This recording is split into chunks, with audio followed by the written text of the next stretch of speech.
Law. Oh, child. The ghetto. The ghetto. What's up, friendzonies and stealers? Thanks for tuning back into another Keeping It Real with Danie Steele.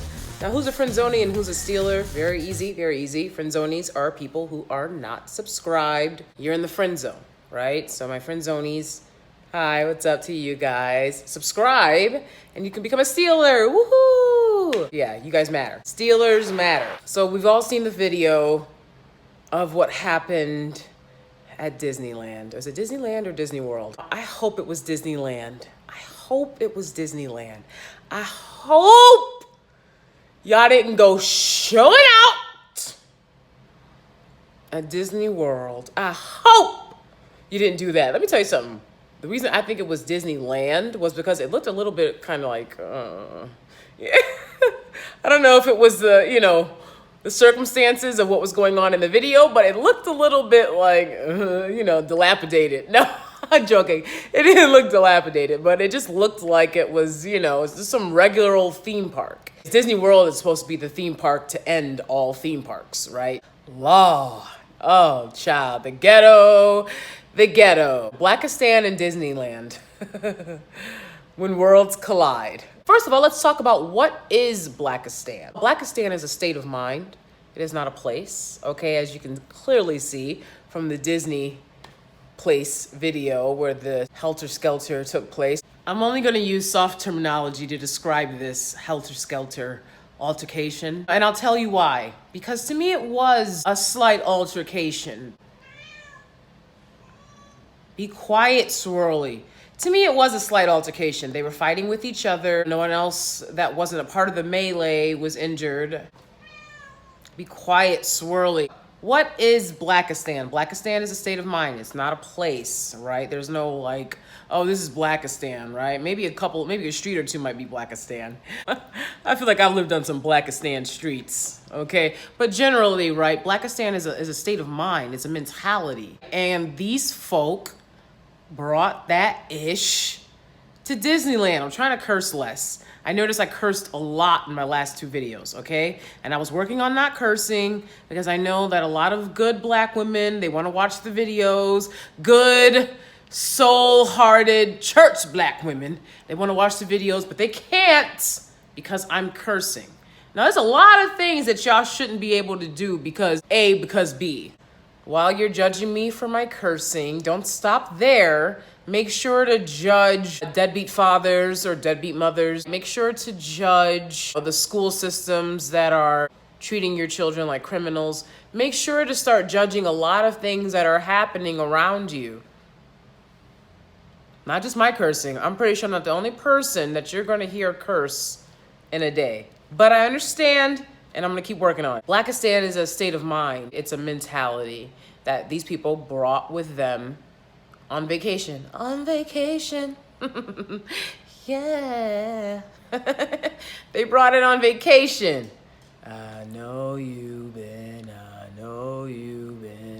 Jeez. On vacation? Oh, Lord. I hate fights and arguments on vacation. Like, it's vacation for a reason. It's supposed to be vacation. I'm supposed to be having a good time. I know I'm gonna have a good time. You see what I'm saying? Like, I had to let this dude over here know. Oh, I know I'm gonna have a good time. I know that.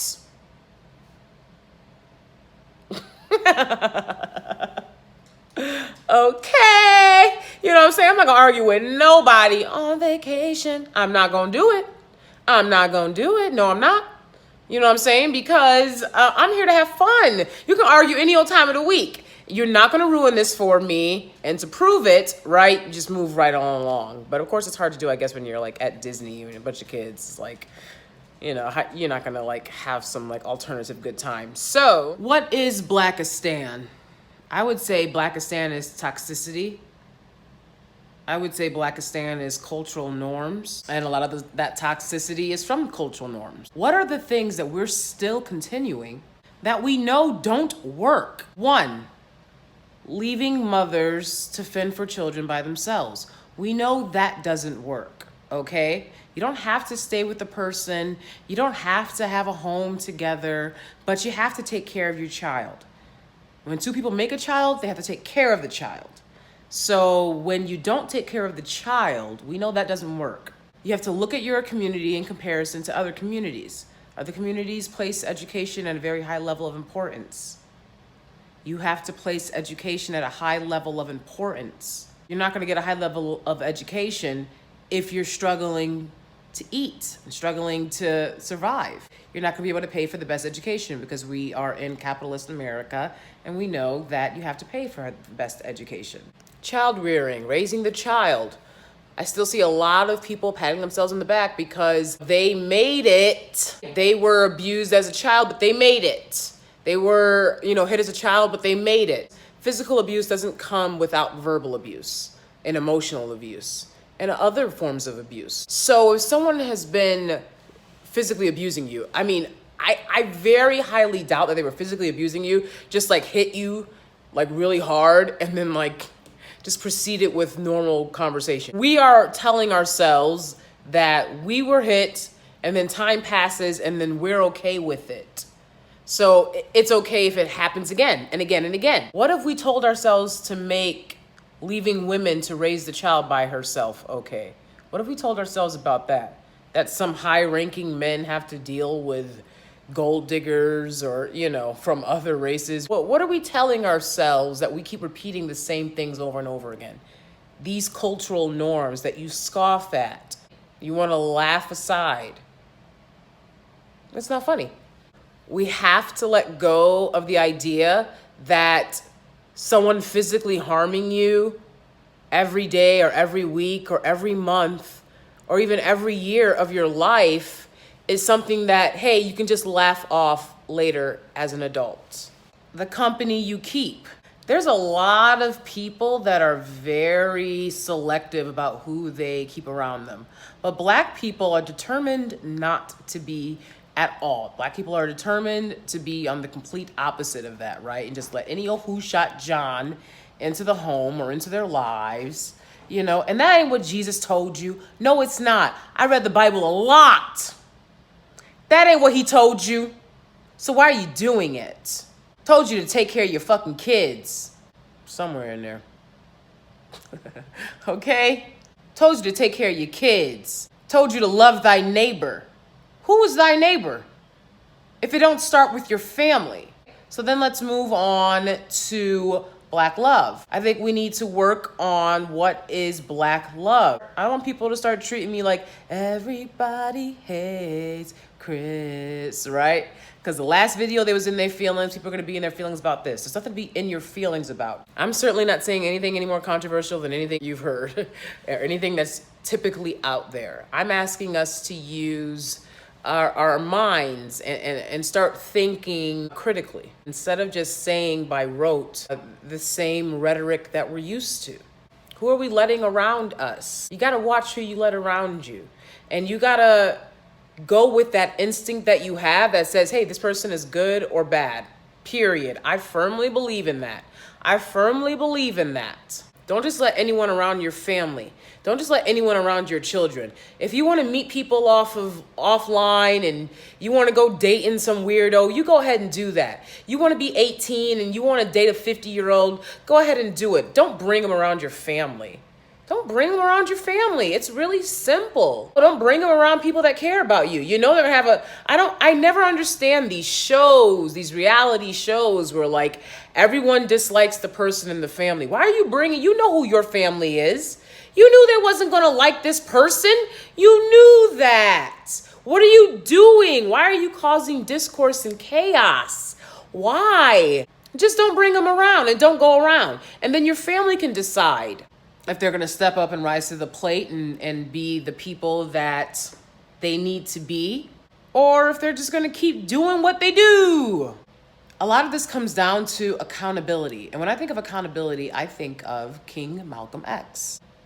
There's definitely been a narrative and an indoctrination that's taught people that for some reason, African Americans, descendants of American chattel slavery, are kind of responsible for what's happened to them. No other group is in the world responsible for what happens to them. And Americans have big hearts for all these other people all around the world, and they use the disenfranchisement and the oppression of people in other places to infiltrate those places and to take over, etc. Why is it that the group that they oppressed, that's up for debate? I'm not going to reiterate much. Malcolm X talks a lot about this, and if you have any questions, you can go ahead and watch all of the videos that they have available of Malcolm X on YouTube. It's a wealth of information.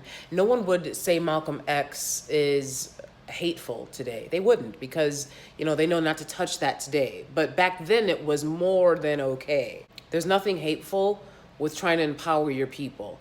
And empowering Black people doesn't look like everyone doing the same thing they've been doing this entire time. With that being said, let's talk about accountability. Now, Malcolm X talks a lot about accountability. If you know anything about Malcolm X, he's huge on accountability within the community. And this is important. So we saw what happened.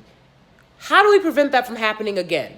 Because I see a lot of Black people saying, hey, you know what? I feel like this represents me poorly, and I'm embarrassed by this. I don't give a damn, because I don't know those people. They have nothing to do with me. I hope they're not relatives. I wouldn't know. I grew up in foster care, so I wouldn't know if they are. But I don't think they are. Okay, so it's like, what I'm saying? I didn't raise them, so it has nothing to do with me. Right? That's an individual issue. People fight all the time. There's videos of every race fighting at family events. Let's bring accountability into the picture. Let's say if this is something that bothered you and you don't want it to happen again, what's going to be done in terms of accountability? Now, should the people close to this group of people say something to them? That's up to them. I think that they should. I don't think that they should be, just going home and the people around them are just whistling and pretending like, your loved ones or your family members or your friends or what have you aren't online, acting a fool. I also feel like we need to look at this and say, wow, this is definitely not a behavior that I would want to repeat. What can I do so that when I'm on vacation and it's hot and everything is crowded and I'm a little bit annoyed and I've been up all day and I got a little bit of jet lag, what can I do to make sure that I'm not acting a fool? What can I work on? And that's on an individual basis. I know for me, I have to have food. Of course you do, right? Yeah, I know, right? I have to have food, right? I have to have sugar. It could be a bag of chips, but I have to have food. I can't be starving. I can be a little hungry, but I can't be like, oh, whoa, like I'm really hungry. Then we're getting into the problem zone. Right? So knowing that, I pack snacks. Anyone that knows me knows I'm going to have a snack on me. I'm going to have a snack. I'm going to stop for a snack. I'm going to make room and I'm going to make time for snacks. Remember that, in this modern day and age, everyone has cameras and you're going to be recorded multiple places. And I think that's obvious. But also, think about the example that you're setting for your child. There was a child present throughout this. Okay, think about the example that you're setting for your child. And that should be an open and shut case. That's it. Thanks for watching. We'll talk more. Don't forget to subscribe and like. Don't forget to leave your comment below. Let me know what you think about this situation. I know that I couldn't believe that it happened at Disney like that. I could see if it was one of those side amusement parks, but I was like, Disney? Disney? Also, the way a grown man is swinging at a woman repeatedly, and then the man that did step in. So you have to take a look at that and start evaluating and ask yourself, is that something that you want to be associated with? No.